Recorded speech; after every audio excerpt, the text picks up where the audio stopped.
Hey there, Wargamers, Just Not Paint here, and today we're going to check out some Battletech.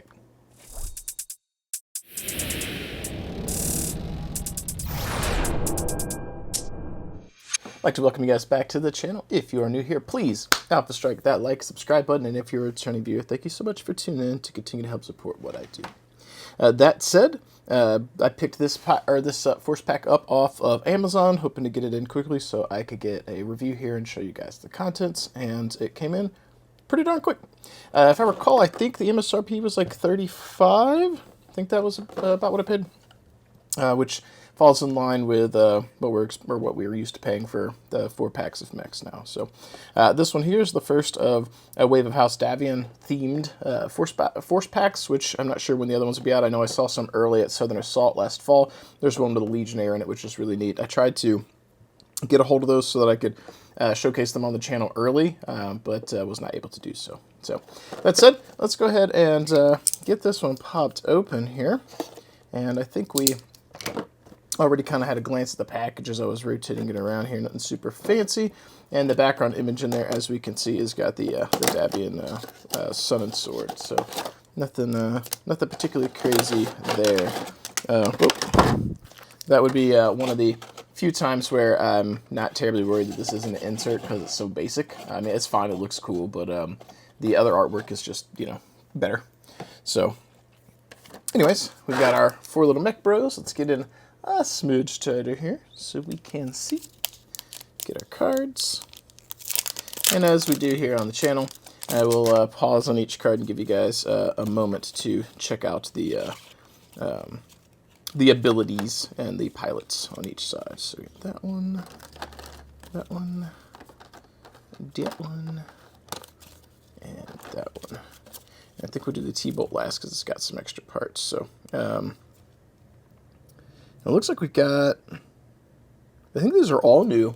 Normally these packs have been kind of coming out with like 3 resculpts or reposes and 1 new one. These look all new. That's a variant Thunderbolt, but definitely new. Not just a repose, but a pretty significant departure. And then what is that? Like a Marauder 2? A Falconer.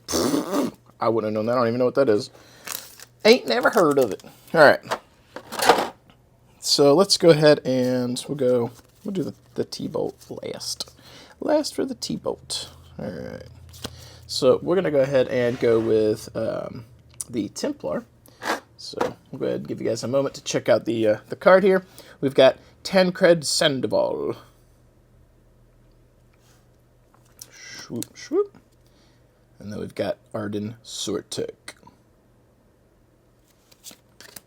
For his ability card here, or his unit card, we've got the TLR 1-0. This is Tancred, so I guess this is just like the named dude.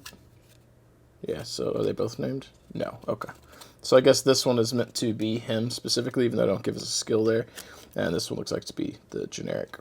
Yeah, because they're both TLR 1-0s. Just one is the named variant. Damage is slightly different. Anyways, so this one is usable in the Civil War through Ill Clan era, coming in at 44 points.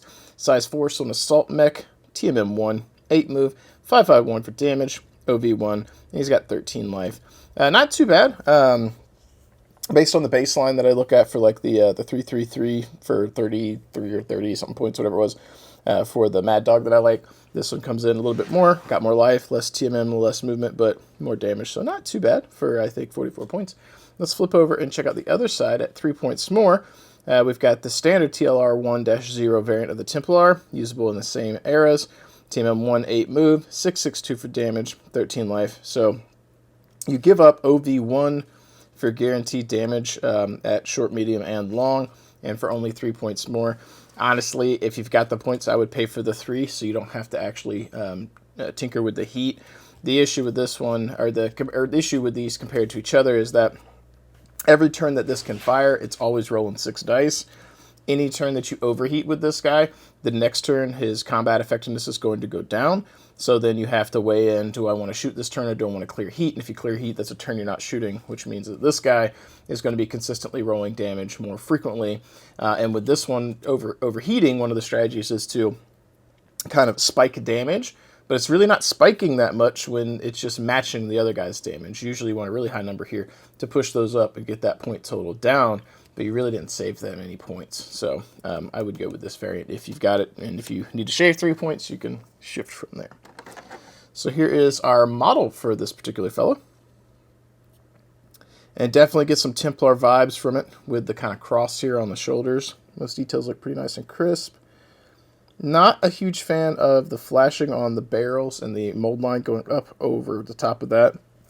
It kind of hides itself going into this area here, but not a big fan of all that flash on that. And then right here, not an area that you're going to see very often, or very often, but kind of some slippage right in here, and you can see pretty well right there where the mold was slipping. At least that mold line that's under there is going to be reasonably well hidden. Mold line on this gun here is particularly rough, and then right through here, this cavity looks pretty bad. And then you can see right here, if it shows in the camera, this bar should be flat right here. It isn't. It's, instead of being kind of like a flat bar, it's shaped kind of like that, if that makes sense. Again, kind of slippage, and then we're getting some pretty gnarly flashing across the front of that. And then, let's see. Yeah, that's flashing coming right through here. Like some of it's crisp, but some of the, I say flashing, some of the, it is flashing, sorry, derp. Some of the flashing on this one's pretty rough. Some of the details are pretty crisp, but that's kind of annoying. I do like the cockpit. It does look good. I like the crispness of the, assume it's an Ultra autocannon or an SRM, I don't know. The card doesn't have SRM, so I'm going to go with some kind of autocannon thing. Don't know. Someone in the comments will enlighten me. I like these details here. These plates on the legs are pretty cool. And I like the curvature on that plate there. Back details are pretty nice. Sometimes, I mean, it gets a little shallow in here. Some of the rears on some of the models are where some of the details get a little muddled. And you can see some of the areas right down here kind of really soft, whereas it's a lot more crisp up here, and that's just probably the way it was in the mold. But yeah, kind of reminds me of like an awesome having a baby with a Battlemaster. So you kind of got like Battlemastery vibes, awesome-y shoulders, Battlemastery kind of cockpity look. It kind of feels like that to me. So still a cool model. At least we got a new sculpt and a new mech. That is cool.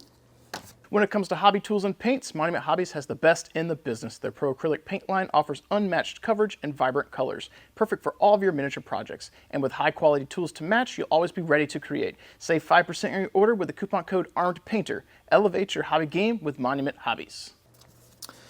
Next up, we're going to be checking out the Falconer. So we've got Prospero Morgan and Shauna Hall. Hey! We got the same last name. For our card here, first up we've got the FLC-9R coming in at 40 points, usable in the Jihad through the Ill Clan era. Size 3 TMM2 10J, 40 points, 443 for damage, and 9 life. Not bad. Not bad. So compared to my baseline, this one costs a little bit more. It's got basically the same TMM, it's got the same movement, but with jump, which is nice, and it's a 343 instead of 333. So basically paying the increase in points for the jump. That's not bad. I like having the versatility. Let's flip over and compare. And obviously, if you are playing with these at home, this is just my opinion straight out of the box. Everyone else that plays Alpha Strike for more than 5 seconds is getting on the MUL anyway. But if you were playing out of the box, this is what my thoughts would be on these variants. So this one is the FLC 8R, or -8R, coming in at 40 points, usable in the Clan Invasion through the Ill Clan era. TMM2, 10J, 343 for damage, OV1, same points cost. This one has flak, this one doesn't. I would probably go with this one. Flak is situational, OV is always an option, so I like that, and they both got the jump. So 40 points, use the one with jump If you're not flying, going up against VTOLs and stuff like that, then flak is not going to do much for you, but you always be able to OV for extra damage. So here's the model here.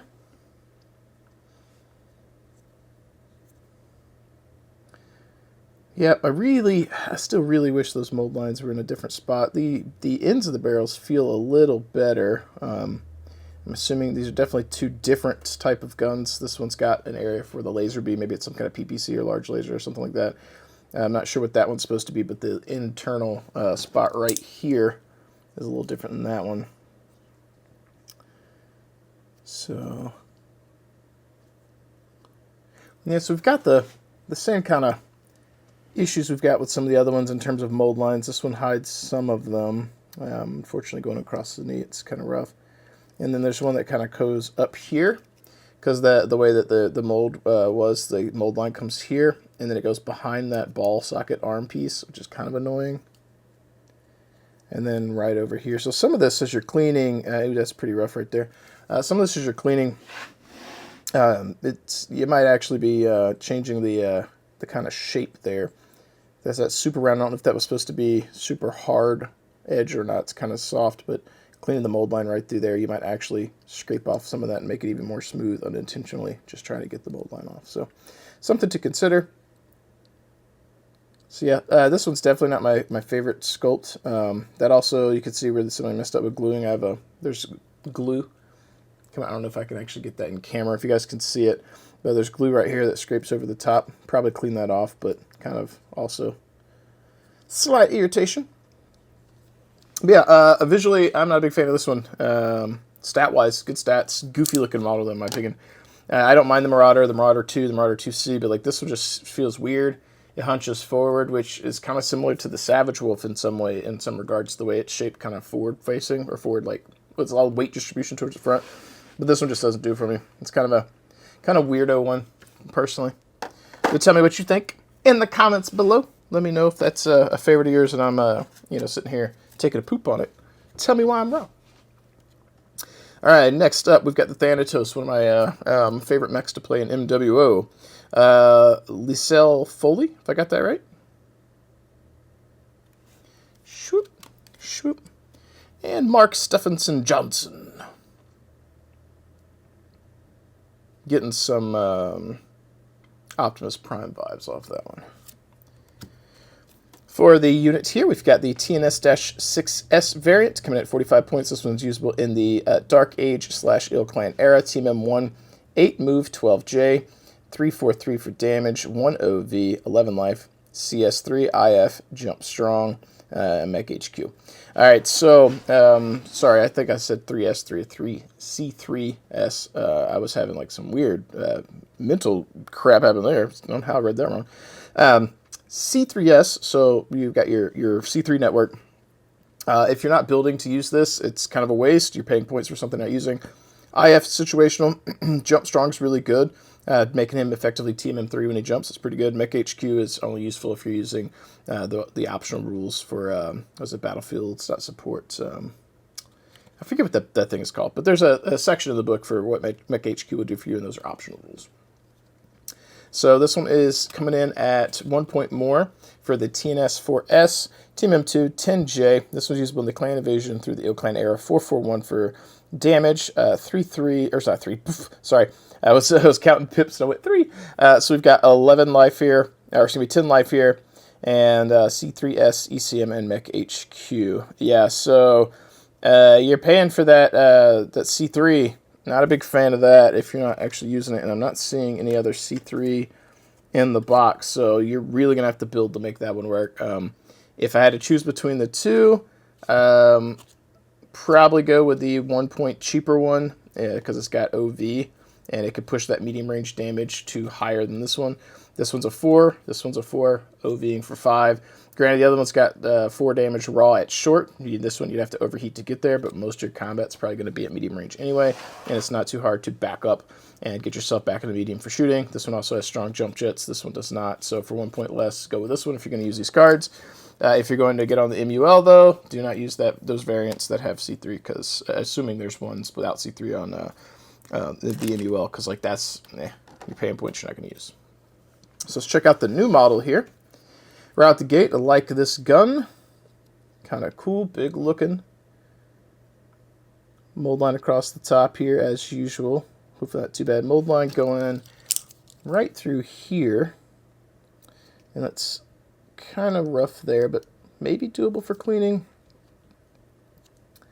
Cockpit is cool. The crisp details on the front are pretty crisp. I like that. I like the LRM I guess it's LRMs, or probably more likely MRMs, right? Medium range missiles or something. The ones that are almost like a shotgun and MWO. Right in here, we've got a little mold slippage or something. That's a little irritating because you want those holes to be nice and crisp and look good. And then we've got that mold line that goes right across the top of this thing here, which is kind of a pain, especially to clean that. It'd be easier if it was on an area that was easy to shave, but you're going with like a curvature here. So then going into the back here, and let me grab these to show you an example. So we were talking about how soft some of the details are, and look at these panels right here. Actually, that gets a little soft in there, but like right in here, these right here, you can see how sharp those are. Just nice solid square shapes, rectangle shapes. You're going to be able to hit those with a dry brush really nice. And then compare over in here to these, how soft those get, how right through here you lose that, and this looks kind of rounded and soft. So like this guy looks better. And then as you get up towards the top, this looks better. These look good, and this guy still continues to look good, but the underside here just looks better on this one. So I don't know if that helps you guys, give you guys a good a view of what I'm talking about with how soft those are. I'm not sure if that even comes through on the camera well, but worth attempting to show. Okay, gnarly little spot right there to have to clean up. Yeah, and then these are kind of rough looking. Right here you can see where they that's going to be an additive. So it's got like a crater inside, so you're going to have to put some kind of putty or something in. That one's not quite as bad, but still rough. I really wish with these that the basically this is like the sprue point where you would snip it and it's coming out. I wish that those were on the bottom of the feet. And hear me out. There's actually detail here on the underside of that foot that no one will ever see because it's glued down. Same on this one, right? You can see a little bit more because it's upraised. But put the little snippet on those. Have the release that way so that the most forward-facing or visible portion of these at the top where the sprue point is not so jarring and rough. That may require some different engineering, but hide your crimes, so to speak, in terms of mold lines and sprue points. Hide them where people can't see them. So like that's just a critique, because that's been a constant where they're on the tops of the legs, or make it like inside a cavity or close to the inside of something so that when you push something together, it's hidden. So like on these arms, if the sprue point was like way inside on the inside of that and you'd never see it, it's hidden when it's assembled. But like that's rough and it's visible, so worth pointing out. All in all though, I'm definitely excited about the Thanatos here. It's a mech that I really enjoyed in MWO and very cool. So I like this for the most part. And finally, we've got our Thunderbolt. And we've got our pilot coming up first, Karishma Lowell. And we've got Darius Draymond.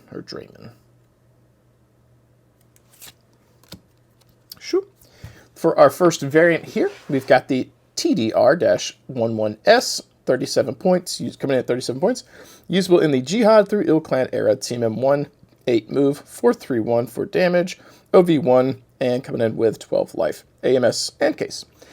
So compared to our baseline, he's a little slower than my baseline. He's got less TMM. He's got a little bit more damage at short, less at long, same at medium. OV, which pushes him over the top a little bit. And he's got AMS, so not bad. He's probably got a little bit more HP than the other, my baseline variant as well. Not bad, and the AMS could potentially help bleed some of that damage away. So the big issue with Inner Sphere Heavies is going to be that TMM1 that they're generally contending with, where their clan counterparts usually have TMM2. So coming in at 10 points more, though, by comparison, we've got the TDR-9NAIS, and does that have anything to do with one of these names? No. So this one comes in at TMM2, 10 move, 660 for damage, usable in the Civil War through the Ill Clan era, 9 life, case, ECM, 10 points, and you're dropping a good clip of life. You're losing 3 life, so relative to this one, a 25% loss. You are gaining significant damage, double damage at medium range, 50% more damage at short range, and you're giving up your AMS. So I'm almost inclined to say this one's not terrible at 10 points more because that TMM is going to be it's going to help you. I'm not sure. It might depend on your meta if you were using these cards. Is the AMS keeping him alive longer, or is that TMM 2? I'm inclined to say this one, but I'm a sucker for shaving points, so maybe it's a wash. Maybe either one could work for you, but I'm kind of leaning towards this one just because my gut says that 6 damage and that TMM 2 is it's hard to give up. So this one has got a couple of head options here, and those of you in the interwebs will probably be able to help me identify what these mean. I'm assuming it's different variants. I see. Okay. All right. So we've got the standard variant here, which is the one with the sunroof. So the more classical Thunderbolt for what we're used to, which I don't mind. I also always paint that as a cockpit. I know that it's wrong, but that's what I do. My models will do what I want. And you've got this one, which I think is probably more in line with MWO, maybe. I prefer this one. It just looks better. Yeah, it's all around just better. And both pictures here, both are using that one too. So like that's the superior cockpit in my opinion. So we've got our, I'm assuming these are SRM launchers up here. So we've got those. I should have grabbed a different Thunderbolt. I totally forgot this had one in there. To compare shoulder pads. Shoulder pads look pretty good. The mold line going across here is kind of rough. The mold line coming under the arm here. Not the greatest. I like the rotary autocannon. That's pretty nice. The barrels on this one are actually kind of crisp with the exception of maybe this one right here. But not too bad. Looks good. Mold line again on the bottom, so it's in the spot which will hopefully be less visible, hiding it. And then the tops of the legs here, since we were looking at the previous model, you kind of got this gnarly stuff right in here. That'll have to get cleaned up. And that one right there, which might not be as easy to see, right in there. So yeah, mold lines coming across this. I feel like this video of reviewing these has been mostly just checking out mold lines. I do really like the change up here. I don't mind the Hunchback standard, like LRM, Circle LRM that I have, but I really like this one. The shape is just really cool. I feel like we're losing some fidelity up here around the trim of the launcher. It looks kind of soft and washed out, which is unfortunate, but I do like the idea of it. So, yeah. And before we sign off today, let's get this and make sure we don't lose my parts. I'll give you guys one quick recap look at these models one more time. So we've got this guy here, which was, I think, was it the Crusader? No, the Templar. Templar.